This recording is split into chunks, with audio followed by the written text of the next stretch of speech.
மிஹ்ராஜ் பயணம் மிகவும் முக்கியமான மற்றும் இஸ்லாமிய நம்பிக்கையின் அற்புதங்களில் ஒன்றான மிஹ்ராஜ் இரவு பயணம் பற்றிய நிகழ்வு. இது முஹம்மது நபி ஸல்லல்லாஹு அலைஹி வஸல்லம் அவர்களின் நபித்துவத்தின் உண்மைத்தன்மை மற்றும் இறைவனின் வல்லமை ஆகியவற்றை நிலைநாட்டிய நிகழ்வாகும். மிஃராஜ் இரவு பயணம், விண்ணுலக உயர்வு. இந்த நிகழ்வு மக்காவிலிருந்து மதீனாவுக்கு ஹிஜ்ரத் குடியேறுதல் செய்வதற்கு முன்னர் நபி ஸல்லல்லாஹு அலைஹி வஸல்லம் அவர்கள் மிக கடுமையான சோதனைகளுக்கு உள்ளாகியிருந்த ஒரு நேரத்தில் சுமார் கிபி 621 நடைபெற்றது.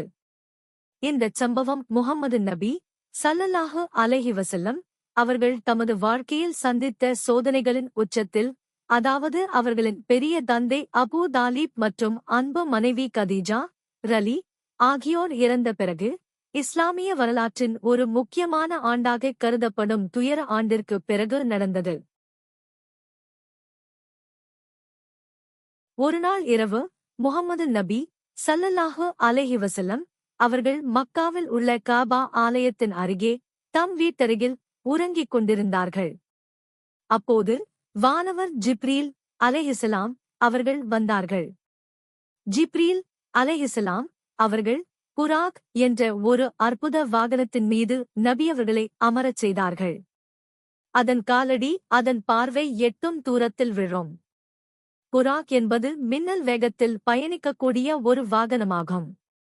இந்த வாகனத்தில் நபியவர்கள் ஏறி மக்காவிலிருந்து ஜெருசலேமில் உள்ள அல் அக்ஸா பள்ளிவாசலுக்கு ஒரே இரவில் பயணம் மேற்கொண்டார்கள்.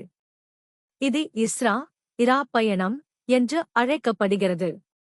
அல் அக்ஸா பள்ளிவாசலில் முஹம்மது நபி ஸல்லல்லாஹு அலைஹி வஸல்லம் அவர்கள் மூசா அலைஹிஸ்ஸலாம், ஈசா அலைஹிஸ்ஸலாம் உட்பட பல முந்தைய நபிமார்களுடன் இணைந்து அவர்களை வழிநடத்தும் இமாமாக இருந்து தொழுகை நடத்தினார்கள். இது முஹம்மது ஸல்லல்லாஹு அலைஹி வஸல்லம் அவர்களின் தூதுத்துவம் முந்தைய அனைத்து தூதுத்துவங்களையும் நிறைவு செய்கிறது என்பதைக் காட்டியது. மஸ்ஜிதுல் அக்ஸாவிலிருந்து நபிகள் நாயகம் ஸல்லல்லாஹு அலைஹி வஸல்லம் அவர்கள் ஜிப்ரீல் அலைஹிஸ்ஸலாம் அவர்களின் துணையுடன் விண்ணுலகை நோக்கி பயணமானார்கள். முதல் வானம் முதல் 7ஆம் வானம் வரை அவர்கள் ஒவ்வொரு வானமாக ஏறிச் சென்றபோது அங்கே வெவ்வேறு நபிமார்களை சந்தித்தார்கள். முதல் வானம் ஆதம் அலைஹிஸ்ஸலாம், 2ஆம் வானம் ஈசா அலைஹிஸ்ஸலாம் மற்றும் யஹ்யா அலைஹிஸ்ஸலாம், 3ஆம் வானம் யூசுப் அலைஹிஸ்ஸலாம், 4ஆம் வானம் இத்ரிஸ் அலைஹிஸ்ஸலாம், 5ஆம் வானம் ஹாரூன் அலைஹிஸ்ஸலாம், 6ஆம் வானம் மூசா அலைஹிஸ்ஸலாம், 7ஆம் வானம் இப்ராஹிம் அலைஹிஸ்ஸலாம். அதன் பிறகு படைப்பினங்கள் எட்ட முடியாத இறுதி எல்லையான சித்ரதுல் முன்தஹா, இறுதி எல்லை இலந்தை மரம் எனும் இடத்தைக் கடந்தார்கள். இந்த பயணத்தின் போது நபிகள் நாயகம் ஸல்லல்லாஹு அலைஹி வஸல்லம் அவர்கள் சொர்க்கத்தின் இன்பங்களையும் நரகத்தின் வேதனைகளையும் கண்டார்கள். சித்ரதுல் முன்தஹாவை கடந்து சென்று அல்லாஹ்வைச் சந்திக்கும் பாக்கியத்தை பெற்றார்கள். அங்கிருந்து முஹம்மது நபி ஸல்லல்லாஹு அலைஹி வஸல்லம் அவர்கள் தனிமையில் அல்லாஹ்வை சந்தித்தார்கள். இந்தச் சந்திப்பின் போது முஸ்லிம்கள் தினமும் ஐவேளை தொழுகை ஸலாத் நிறைவேற்ற வேண்டும் என்ற கட்டளையை அல்லாஹ் நேரடியாக வழங்கினான். ஆரம்பத்தில் 50 வேளை தொழுகை கட்டளையிடப்பட்டது. திரும்பி வரும் வழியில் 6ஆம் வானத்தில் இருந்து மூசா அலைஹிஸ்ஸலாம் அவர்களின் ஆலோசனையின் பேரில் நபியவர்கள் இறைவனிடம் மீண்டும் மீண்டும் வேண்டி அது 5 வேளை தொழுகையாக குறைக்கப்பட்டது. மறுநாள் காலை முஹம்மது நபி ஸல்லல்லாஹு அலைஹி வஸல்லம் அவர்கள் தாம் ஒரே இரவில் மக்காவிலிருந்து அல் அக்ஸாவிற்குச் சென்று அங்கிருந்து விண்ணுலகம் சென்று வந்த நிகழ்வை மக்களுக்கு அறிவித்தபோது மக்காவாசிகள் அதிர்ச்சியடைந்தனர். குறைஷி குலத்தினர் இதை முற்றிலும் நம்ப மறுத்தனர், கேலி செய்தனர். இந்தச் சவால் நபியவர்களின் வாழ்வில் மிகப்பெரிய சோதனையாக இருந்தது. ஆனால் அபூ பக்கர் ரலி அவர்கள் முஹம்மது சொன்னால் அது உண்மைதான் என்று எந்தச் சந்தேகமுமின்றி உடனடியாக நம்பினார். இதன் காரணமாகவே அவர் அசித்தி உண்மையாளர் என்ற பட்டத்தை பெற்றார்.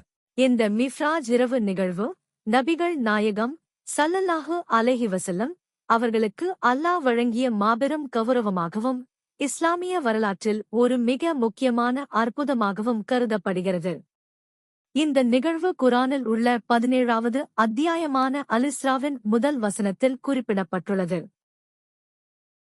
سبحان الذي أسرى باء كسر عين فتحة باء سكون دال كسر هاء ليلا من المسجد الحرام إلى المسجد الأقصى الذي باركنا حاء فتحة واو سكون لام فتحة هاء لام كسر نون ضم راء كسر ياء فتحة هاء من إياتنا ألف كسر نون فتحة شد هاء هو السميع البصير.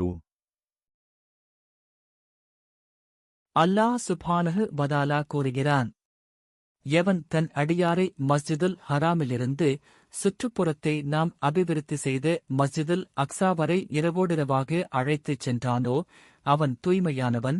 நம்முடைய அத்தாட்சிகளில் சிலவற்றை அவருக்குக் காட்டுவதற்காகவே அவ்வாறு அழைத்துச் சென்றோம். நிச்சயமாக அவன் யாவற்றையும் செவியுறுபவன் பார்ப்பவன் ஆவான். திருக்குர்ஆன் 17 அத்தியாயம் அல்-இஸ்ரா வசனம் 1. இந்தச் சம்பவத்தின் படிப்பினைகள். இஸ்லாத்தின் அற்புதம். இது அல்லாஹ்வின் எல்லையற்ற வல்லமையின் ஓர் அற்புதச் சான்றாகும். நேரம், தூரம் என்ற மனித வரையறைகள் இறைவனின் முன் செல்லாது என்பதை இது நிரூபிக்கிறது. தொழுகையின் முக்கியத்துவம். தொழுகை என்ற வழிபாடு எந்த நபி மூலமும் எந்த வானவர் மூலமும் இல்லாமல் அல்லாஹ்விடமிருந்து நபியவர்கள் நேரடியாக பெற்ற கட்டளை ஆகும். இது தொழுகைக்கான உயர்ந்த இடத்தையும் முக்கியத்துவத்தையும் உணர்த்துகிறது. நபித்துவத்தின் உறுதி. முஹம்மது நபி ஸல்லல்லாஹு அலைஹி வஸல்லம் அவர்கள் முந்தைய நபிமார்கள் அனைவரையும் வழிநடத்தும் இறுதித் தூதர் என்பதை இந்த சந்திப்புகள் உறுதிப்படுத்தின. இந்த நிகழ்வு முஹம்மது நபி ஸல்லல்லாஹு அலைஹி வஸல்லம் அவர்களின் வாழ்வில் நம்பிக்கையின் உச்சத்தையும் ஆன்மீக முக்கியத்துவத்தையும் மிக ஆழமாக பதிவு செய்கிறது.